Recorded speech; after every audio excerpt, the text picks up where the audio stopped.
What's up, guys? Welcome back to another muscle car walk around here at Coyote Classics. Today Chad and I are gonna walk around and show you guys this very rare 1974 Dodge Challenger. What's rare about it, D? Well, in 74 they only produced 16,437 Challengers. And in 74 was really the last year for muscle cars, as gas went from 39 cents to $1.69, and gas gauges became more important than speedometers. They also dropped the highway speed limit to 50 instead of 70, which really killed off the muscle car industry. Yeah, and that would too. Yeah, so this is kind of the last of a dying breed, and a two-owner car. Yeah, that's awesome. Where did the car live its life, do you know? Yeah, so it spent pretty much all its life in Florida. I bought it from a gentleman in Minnesota who had a nice Mopar collection. He had this one, a Cuda, a couple other Challengers. And he was the second owner? He was the second owner, yep. He bought it from Florida. Very cool car. It's got a build sheet. Also has the original assembly line inspection sheet, which you don't ever see. So very cool. This car's not only a great color, it's in fantastic shape. Yep, it is the Challenger Rallye. So with Challenger Rallies, how many would they have for motors in them back then, you know? So you could get a 318 or a 360. This one has its numbers matching 318. So this guy went with the economy and not the horsepower. So exactly, understandable when gas jumped like that. But original paint in the jambs on this car, under the hood, in the trunk door jambs. Just remarkable. It is remarkable. I mean, look at the condition. Even though that it's original paint, you can sell it. It's just a shade lighter. It's not clear coat. You know, it's the only difference is the clear coat and single stage paint here. But just a fantastic job, guys, of keeping this car just so well preserved. Even the engine compartment and the back on the firewall, all the correct hoses. I mean, just a great car. It's got some nice options. It's got power steering here and power disc brakes in the front. Yep. Looks like they did go ahead and change out and put an aluminum radiator to keep it cool. This thing runs great. Yeah, the air conditioner, guys, will work as well. We got a new condenser coming for it, a couple new parts, but it'll definitely work when we get it sold here. So bottom side of the hood, paint is just immaculate. Did a really nice job. This is a rust-free car as well, guys. Go to our website, coyoteclassics.com, and check out the undercarriage, and make sure you see inside the trunk and look at all that original paint and undercoating and stuff like that on the inside of the quarters. I mean, it's just a phenomenal time capsule. As we look at the bottom of the balance, that's all in excellent shape. All our headlights, the headlight surround chrome. It's just great. The bumpers are immaculate. The grill's nice. As we look at our hood gap, it's nice and even from front to back on the passenger side. There's a couple little paint imperfections here. There's 3 little chips that have been touched up right along the edge of this nose. Along here. But our gap is great, and it fits really nice and flush in the top of the fender of the hood. So the car's been repainted. The inside has been recovered. But the jambs, the floors, everything on that is all original and in excellent condition. I believe the vinyl top's original as well. It's always hard to say on that. If it is, it's in immaculate shape. So not 100% sure on that.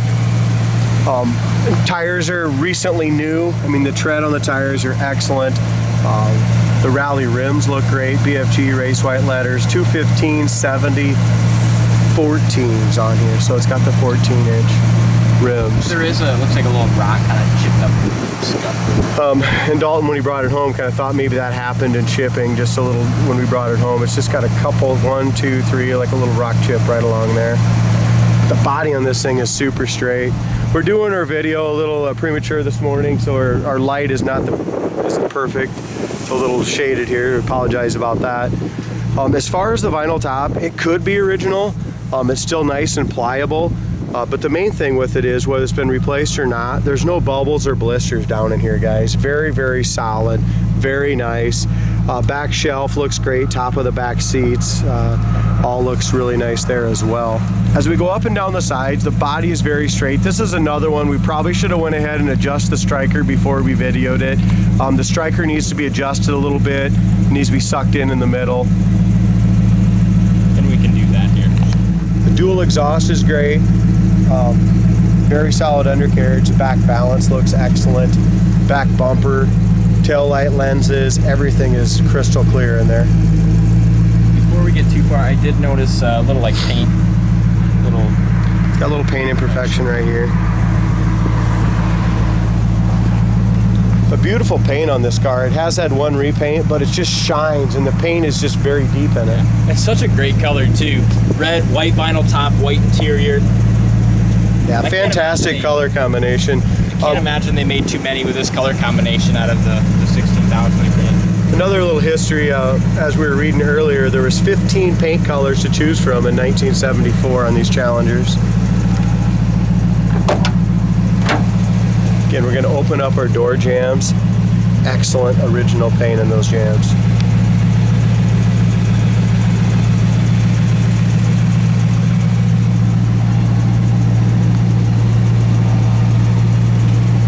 As we go in here, look at behind the back of the front fender, the bottom corners of the doors.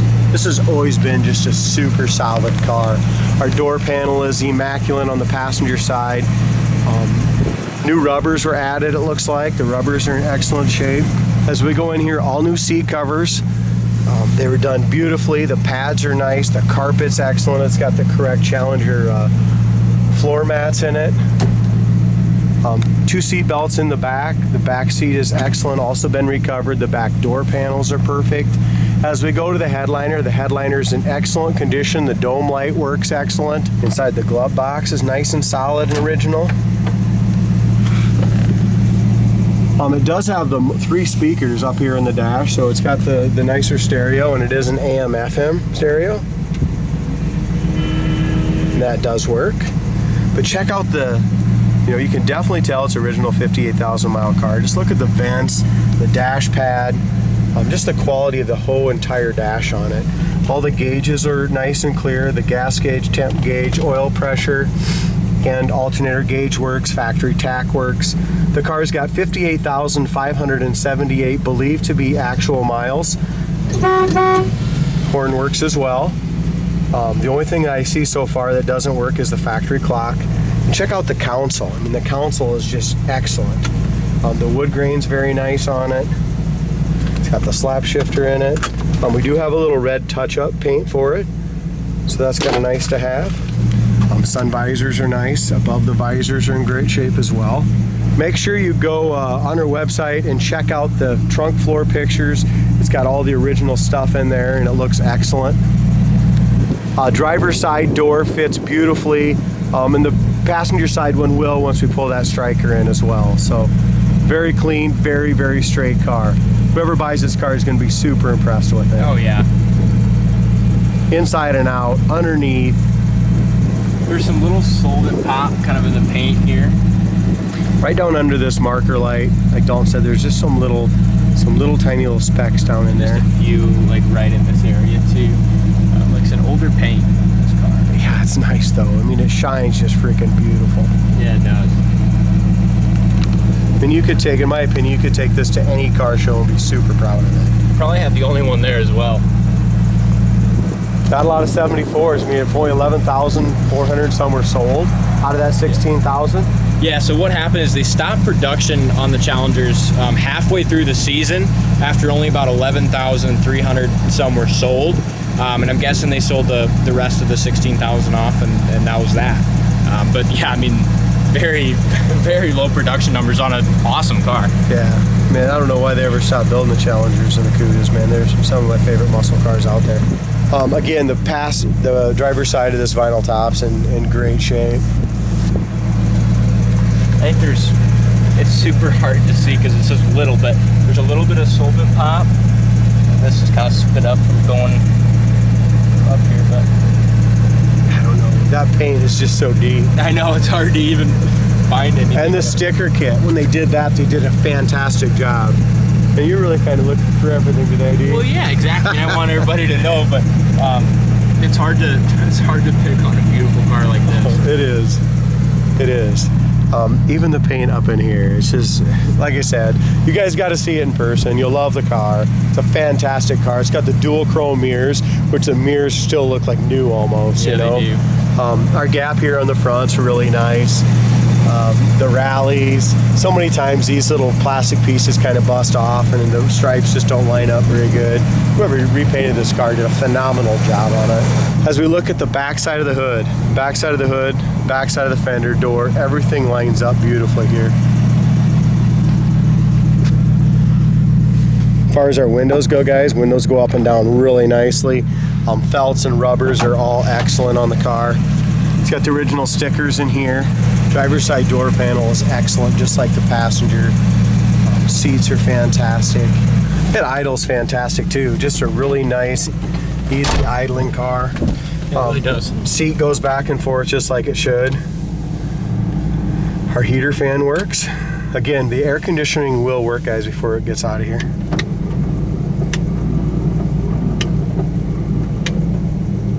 Three-speed wipers. They work excellent and park correctly.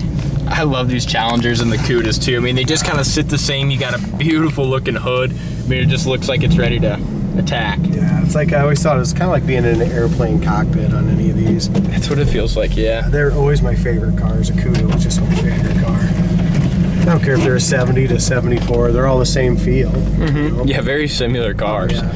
And you don't hear a whole lot about, usually when someone's like, I want a Challenger, like, yeah, I want a 70 to 73. And a lot of people just forget that they even made them in 74. Well, it's the same damn car. Same car. You just don't, you don't see them. Yeah, a little difference in the taillights and stuff. That's pretty much it.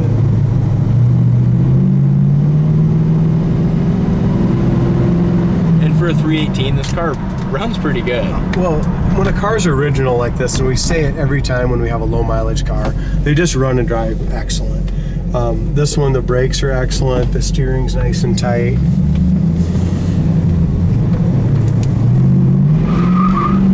Look at that. 318 two-barrel, 165 horse. But check this out, we're doing 70 mile an hour right now. 85, 90. You didn't see that, but Chad just raised his eyebrows. He was impressed. I mean, it's 145 or 165 horse. It don't feel like It it. doesn't matter. I mean, if the kickdown's working right, if the carburetor's tuned in right, and everything's just kind of bone stock, I mean, it'll go as fast as you want. Exactly. It ain't all about putting more gas to an engine, guys. So many people put 4 barrels on them, dump a bunch of gas, and they run like shit. What a beautiful car. Again, check it out on our website, coyoteclassics.com. Like we've said about 3 times, make sure you look at the undercarriage and the trunk. Absolutely brilliant car. Follow us on Facebook, Instagram, subscribe to our channel. Until next time.